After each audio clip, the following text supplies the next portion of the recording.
అందరికీ నమస్కారం. Welcome back to IT media. నేను మీ ఝాన్సీ. మన ఆయుర్వేదం ప్రోగ్రాం ద్వారా చాలా మందికి ఆయుర్వేద చిట్కాలు ఏంటి అనేది తెలియజేసే ప్రయత్నం చేస్తున్నాము.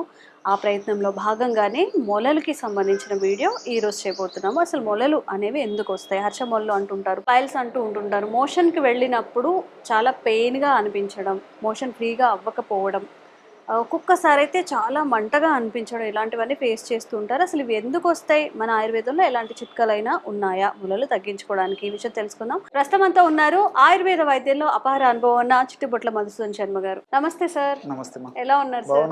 మీరు ఎలా ఉన్నారు? బాగున్నాను సార్. సార్, మొలలు అన్నప్పుడు జనరల్గా అది అందరికీ చెప్పుకోలేరు, దానివల్ల చాలా ఇష్యూస్ ఫేస్ చేస్తూ ఉంటారు. ఇప్పుడు ఏవైతే జలుబు దగ్గు గురించి ఎంత ఓపెన్గా డిస్కస్ చేస్తారో, నాకు మొలలు ఉన్నాయని కానీ అవి డిస్కస్ చేయలేరు. అండ్ ఇవి ఉన్నప్పుడు ఫుడ్ హ్యాబిట్స్ కానీ మన లైఫ్ స్టైల్ కానీ ఏదైనా చేంజ్ చేసుకోవాలా? అసలు ఇవి ఎందుకు వస్తాయి అంటారు? మలబద్ధత అనేది ఎక్కువ మందిలో కారణంగా ఉంటుందమ్మా. అంటే మోషన్ ఫ్రీగా కాకపోవడం అనేది నూటిలో దాదాపు 80% 90% మందిలో కలుగుతుంటుందమ్మా. ఈ మోషన్ ఫ్రీగా కాకపోవడానికి కారణం ఏంటంటే తగినంత ద్రవ పదార్థాలు తీసుకోకపోవడం, ముఖ్యంగా నీరు ఇలాంటివి తీసుకోకపోవడము, ఫైబర్ రహితం అంటే పీచు లేనటువంటి ఆహార పదార్థాలు ఎక్కువగా తీసుకుంటుండడము, టయానికి విశ్రాంతి తీసుకోకపోవడము, అదేవిధంగా టయానికి ఆహారం తీసుకోకపోవడము, మానసిక ఒత్తిడి, ఇలాంటి అనేక రకాల ఒత్తిడి వల్ల కూడా పైల్స్ డెఫినెట్గా వస్తాయమ్మా. ఇలాంటి అనేక రకాలైన కారణాల వల్ల ఈ పైల్స్ వస్తుంటాయమ్మా. కొంతమందికి ఎలాంటి స్పష్టమైనటువంటి కారణం లేకుండా కూడా పెద్దలకు ఈ సమస్య ఉన్నప్పుడు మరి ఆ జీన్స్ ఎఫెక్ట్ వల్ల సంతానం కూడా వస్తుంటాయమ్మా కొంతమందిలో. సో ఈ పైల్స్ గురించి చెప్పుకోవాలంటే సర్వసాధారణంగా 2 రకాలుగా ఈ పైల్స్ వస్తుంటాయమ్మా. అంటే ఆభ్యంతర మొలలోని బాహ్య మొలలు అని చెప్పేసి లో మొలలు, అదేవిధంగా బాహ్య మొలలు అని చెప్పేసి 2 రకాలుగా వస్తుంటాయమ్మా. సో ఆభ్యంతర మొలలు అంటే యాక్చువల్గా ఏమంటే మోషన్ పోయినప్పుడు చేతికి అవి తగలవమ్మా. లోపల మొలలుండి పోటు, సలుపు, బాధ ఇలాంటివన్నీ ఉంటాయి. బాహ్య మొలలు అంటే మోషన్ పోయినప్పుడు ఆ చేతి వేళ్ళకు తగులుతుంటాయమ్మా, అవి బాహ్య మొలలు. దీన్ని ఎక్స్టర్నల్ పైల్స్, ఇంటర్నల్ పైల్స్ అని చెప్పేసి. ఇంటర్నల్ పైల్స్ ఇంకా కొంచెం ఇబ్బందికరంగా ఉంటుందమ్మా. జనరల్ గా 2 ఇబ్బంది పెట్టేటివే. దీంతో కంపేర్ చేస్తే ఇంటర్నల్ పైల్స్ ఇంకా కొంచెం ఇబ్బందికరంగా ఉంటుంది. దీనివల్ల పోటు, మంట, సలుపు, బాధ, అసౌకర్యము చాలా ఇబ్బంది పడుతుంటారమ్మా. అందుకే దీని పేరు కూడా సంస్కృతంలో మన మహర్షులు వేలాది సంవత్సరాల క్రితమే అర్సెస్ అనేటువంటి పేరు పెట్టడం జరిగిందమ్మా. అరి అంటే శత్రువు అనేటువంటి అర్థం అమ్మా. సో శత్రువులాగా పీడించి, వేధించి, బాధించి ఈ సమస్యను మనిషిని ముప్పుతిప్పలు పెడుతుంటుంది కాబట్టి అర్సెస్ అని చెప్పేసి మన మహర్షులు చెప్పడం కూడా జరిగిందమ్మా. హర్షో వ్యాధి అని చెప్పేసి. సో ఈ రకాలమా కొంతమందిలో రక్తం పడేటువంటి పరిస్థితి ఉంటుంది, కొంతమందికి రక్తం పడదు, కొంతమందికి నొప్పి, పోటు, సలుపు, బాధ ఉంటాయి, కొంతమందికి అలాంటివి ఉండవు. ఇలా రకరకాల లక్షణాలు ఉంటాయమ్మా. ఏది ఏమైనప్పటికీ ఇప్పుడు మనం చెప్పుకోబోయేటువంటి ఔషధాన్ని తయారు చేసుకుని వాడుకోవడం వల్ల మరి ఇంటర్నల్ పైల్స్ కానివ్వండి, ఎక్స్టర్నల్ పైల్స్ కానివ్వండి, రక్తంతో కూడినటువంటి మొలలు కానివ్వండి, రక్తం పడకుండా ఇతర లక్షణాలు ఉన్నటువంటి మొలలు కానివ్వండి, ఏ పైల్స్ అయినా చక్కటిగా ఉపయోగకరంగా ఇక మనం చెప్పుకోబెట్టిన ఔషధం పనిచేస్తున్నాం. దీన్నే ఈ పైల్స్ ని హెమరాయిడ్స్ అనేటువంటి పేరుతో పిలుస్తుంటారు. అదేవిధంగా మీరు అన్నట్లు అర్షమొలలు అనేటువంటి పేరుతో పిలుస్తుంటారు, కొంతమంది మొలలు అనేటువంటి పేరుతో పిలుస్తుంటారు. పేర్లు ఏవైనా సమస్య మాత్రం ఒకటమ్మా, చాలా ఇబ్బంది పెడుతూ ఉంటుంది. కొంతమందికి మరి తప్పని పరిస్థితుల్లో వాళ్ళు ఆపరేషన్ చేయించుకున్నప్పటికీ కొన్నాళ్ళు బాగుండి మళ్ళీ మొదలవుతుందమ్మా. ఈ పరిస్థితి కూడా కొంతమందిలో కలుగుతుంటుంది. ఏది ఏమైనప్పటికీ చక్కటి ఫార్ములా చెప్తాను చూడమ్మా. దీనికి కావాల్సిన పదార్థం అమ్మా, చెప్తే ఆశ్చర్యపోతారు. ఒక్కటే ఒక పదార్థం అమ్మా, కుంకుడుకాయ. జనరల్ గా హెయిర్ వాష్ కోసం. ఎగ్జాక్ట్లీ అమ్మా. సో చాలా మంది ఏమనుకుంటారంటమ్మా, కేవలము హెయిర్ వాష్ కోసమే చెప్పేసి ఈ కుంకుడుకాయని వాడుతుంటారమ్మా.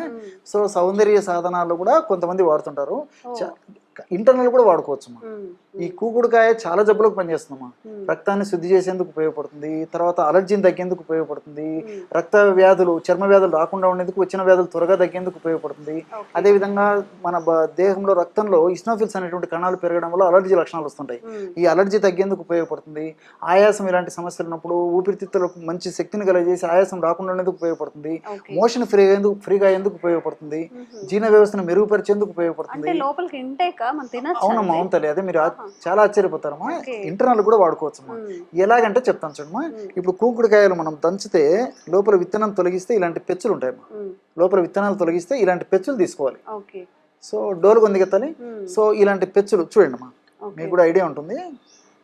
ఇక్కడ చూడమ్మా, కుంకుడుకాయ ఇక్కడ విత్తనాలు తీసేసి పైన పెచ్చు తీసుకోవాలి. సో ఆ విత్తనాలు తీసేయాలమ్మా. సో ఆ పెచ్చులని కాస్త ఒక 10 నిమిషాలు 15 నిమిషాలు కాస్త నీళ్లు పోసేసి నానబెట్టేసేసి మెత్తగా నూరేసేయాలమ్మా. నూరేసేసి మాత్ర పాకం వచ్చిన తర్వాత ఇలాంటి మాత్రలు తయారు చేసుకోవాలి. అంటే వాటిని చుట్టేయాలమ్మా ఈ సైజు, అంటే ఒక శనగింజ ప్రమాణం చుట్టేయాలమ్మా. చాలా ఈజీగా అమ్మా, ఇంత ఒక గంటలో మెడిసిన్ కూడా రెడీ చేసుకోవాలి. ఇలా చుట్టేసి డ్రై చేసేయాలమ్మా, నీళ్ళు అలాగే పెట్టేసేస్తే ఓన్లీ కుంకుడుకాయలేనా సార్? అంతేమ్మా, ఏం లేదమ్మా, జస్ట్ కుంకుడుకాయ. చాలా ఆశ్చర్యపోతారు, అదే చెప్పాను కదమ్మా. సో ఈ విధంగా తయారు చేసినటువంటి ఈ గోళీలని ఒక రోజు కానీ 2 రోజులు కానీ డ్రై చేస్తే బాగా డ్రై అయిపోతాయమ్మా. ఒక గాజు సీసాలో నిల్వ ఉంచుకొని రోజు ఉదయం ఆహారం తర్వాత ఒకటి, రాత్రి ఆహారం తర్వాత ఒకటి, అంటే ఆహారం అంటే టిఫిన్ చేసిన తర్వాత టిఫిన్ కానీ భోజనం కానమ్మా తిన్న తర్వాత ఒక 10 నిమిషాలు ఉన్న తర్వాత ఒక గోలి ఒక మాత్రం మింగేసేసి, ఒకవేళ రక్తం పడేటువంటి మొలలు అయితే మజ్జిగతో తీసుకుంటే మంచిదమ్మా. అలా కాకుండా రక్తం పడనటువంటి మొలలు అయితే వాటర్తో తీసుకోవచ్చు. అంతేమ్మా, వేసుకొని వాటర్ తాగొచ్చు, లేకపోతే మజ్జిగ తాగొచ్చు. ఒక్కొక్కసారి కన్ఫ్యూషన్ ఉండి ఒకసారి రక్తం పడుతుంటుంది, ఒకసారి రక్తం పడకుండా ఉంటుంది, ఎట్లా చెప్పుకోలేరమ్మా. అట్లాంటప్పుడు వాళ్ళకు ఎలా వీలైతే అలా తీసుకోవచ్చు, మజ్జిగతో తీసుకోవచ్చు, నీళ్ళతో తీసుకోవచ్చు. సో జనరల్గా ఏమంటే ఇలాంటి పరిస్థితులు ఉన్నప్పుడు, ముఖ్యంగా ఈ హర్షమలు ఉన్నప్పుడు నీళ్ళ కంటే కూడా మజ్జిగ చాలా మంచిదని చెప్తారు. కాబట్టి మిగతా అనేక రకాలైనటువంటి ఔషధాలకు కూడా మజ్జిగ అనుపానంగా వాడతారమ్మా. సో కాబట్టి ఏమంటే ఒక మజ్జిగ తీసుకోవడం మంచిది, కానటువంటి వాళ్ళు నీళ్ళు తీసుకోవచ్చు, ఎవరికి ఏది ఎప్పుడు ఎలా వీలైతే అలా తీసుకోవచ్చు. సో ఉదయం ఒక గోలి మింగేసేసి నేను చెప్పినట్లు మజ్జిగ కానీ నీళ్లు కానీ వాడుకోవాలి. అదేవిధంగా రాత్రిపూట కూడా ఆహారం తర్వాత ఒక గోలి మింగేసి మజ్జిగ కానీ నీళ్లు కానీ వాడుకోవాలి, తీసుకోవాలి.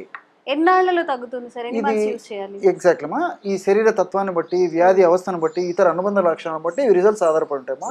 కొంతమందికి ఒక 2 weeks లో రిజల్ట్ వస్తుందమ్మా, కొంతమందికి దాదాపు 4 weeks 3 weeks 4 weeks కూడా పడుతుంది. దీనికి తోడు కూడా అంటే వాళ్ళు పాటించేటువంటి నియమాలు కూడా అవసరమ్మా. నేను చెప్పినట్లు ఫైబర్ ఆహారం బాగా తీసుకోవాలి, అంటే పీచు ఉన్నటువంటి పీచు ఉన్నటువంటి ఆహార పదార్థాలు బాగా తీసుకోవాలి. అంటే dry nuts, dry fruits, vegetables, fruits, seasonal fruits ఇవి బాగా తీసుకోవాలి. నీళ్ళు ఎక్కువ తాగుతుండాలి. అదేవిధంగా రోజు కాస్త వ్యాయామం చేస్తుండాలి, సమయానికి విశ్రాంతి తీసుకుంటుండాలి.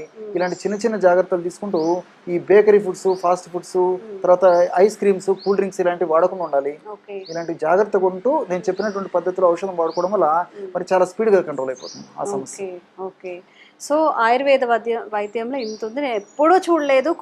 కుంకుడుకాయలు అంటే మన హెయిర్ వాష్కి మాత్రమే యూస్ చేస్తాము, లేకపోతే అవుటర్ బ్యూటీ కోసం యూస్ చేస్తామని. కానీ ఇప్పుడు ఇంటేక్ కూడా తీసుకోవచ్చు, దీన్ని ఒక మెడిసిన్గా తీసుకుంటే పైల్స్ అనేది పూర్తిగా తొలగిపోతుందని చెప్తున్నారు డాక్టర్ గారు. సో ఎవరికైనా ఎక్కువగా తట్టుకోలేంత పైల్స్ ఉన్నా, స్టార్టింగ్ స్టేజ్లో ఉన్నా దీన్ని యూస్ చేసి చూడండి.